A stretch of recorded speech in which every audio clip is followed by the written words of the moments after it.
In Parshas Shoftim, the Torah instructs us that listening to our leaders is not only a good idea, but is mandatory. We have to come to our leaders, whether they're Kohanim, Leviim, to the Shoftim, and they should tell you what you have to do.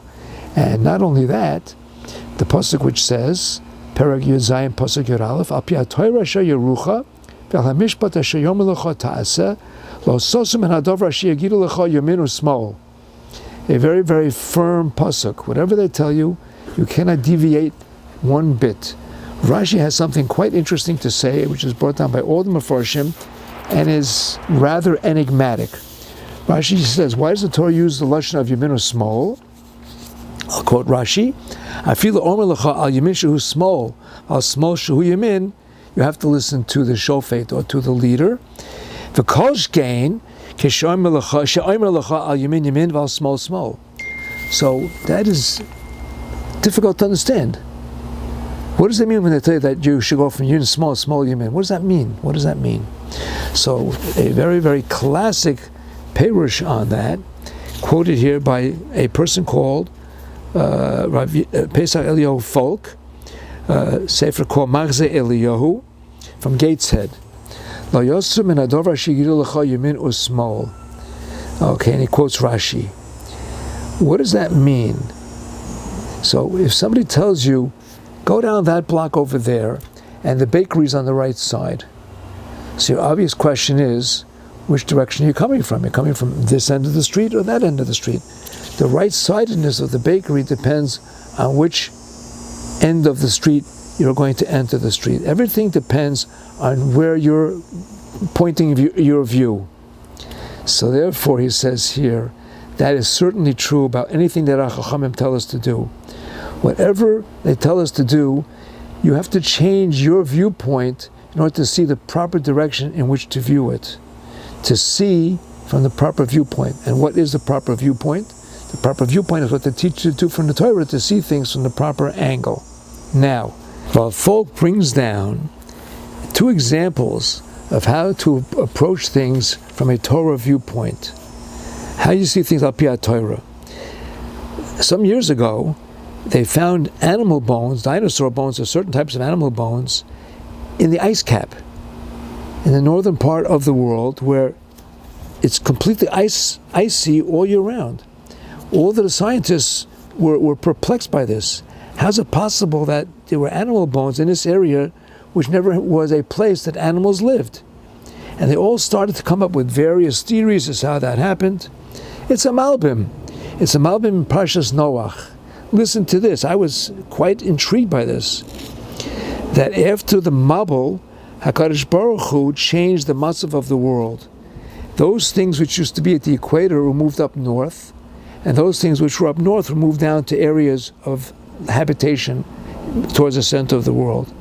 That was all part of the plan of HaKadosh Baruch Hu to change the world after the Mabul, to try to improve the situation both of the environment and of the people.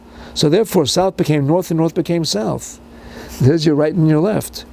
Right now, we can't understand it, and the scientists could not understand it, but it's right there in the Malbim, right by Parshas Noach, all the way back to almost the beginning of the creation of the world. Therefore, we have to understand that those findings are not based on theories of scientists, but it's the Torah viewpoint of what that signifies. Not only that, we know that the theory of evolution clearly states that we come from apes, that there was an evolution of all of the species over a period of centuries of years, more millennia. They believe the world is not just 5,000 plus years old. They believe it was millions of years, and therefore there was evolution, which we know is patently false. We know that that's not true at all.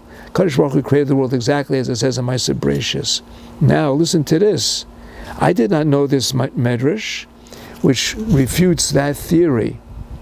Where did that theory come from? The theory came from the fact that we resemble, in a very superficial manner, the apes.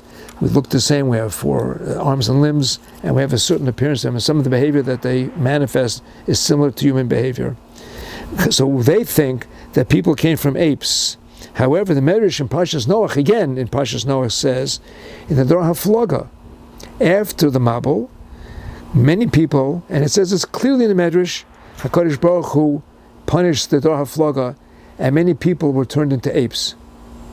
I am not familiar with that medrash. I haven't never heard it before I saw this. By the way, this is all from the Kol HaTorah Torah Journal from Tavshin Pei Beis, which is a fabulous source of Torah and Mada and learning and understanding things. So the fact of the matter is that it was exactly the opposite. The apes came from the people, not the people came from the apes, and that the theory of evolution totally false. So that the Torah viewpoint teaches us, if you look into Torah, you will know everything. The very famous story about the Chazon Ish, who was asked his opinion about a very technical neurosurgical procedure by someone. He began to diagram what the surgeon should do to do the surgery properly, and they showed this to the doctor, and he said, which doctor gave you this? And they said, it was a Chazon Ish, a rabbi. So they asked him, where'd you get your medical training? He says, I learned that in the Torah. Everything is there if we look into it deeper. Now, we are not the Chazon Ish. We can't find all of that. We have to sit and do our learning and be happy to understand that little bit that we're able to comprehend. But the fact of the matter is, it's all there if you look at it deeply and firmly long enough. Now, the mitzvah of eating matzah, ishmor matzah is the best, but we do know the 5 types of grain which are machmis, which we can use to make matzah, are wheat, rye, spelt, oats, and barley. Okay? Today we have very, very easily and readily available spelt matzahs. They're a little expensive for those people who have a gluten intolerance, because they are able to handle that. However, the Chassam Sofer writes that even though you can make them, you should really make the matzah lachatchila out of wheat and not on barley. You should not make it from kemach sa'orim. Why? They brought down in a Sfarim that kimcha to sa'orim kosher l'shikcha. That barley flour, it makes it very difficult to remember things. It's very bad for memory. You want to be able to remember HaKadosh Baruch Hu's nisim and neflaos. Therefore, we should not make our matzahs out of barley. I just thought that was quite interesting.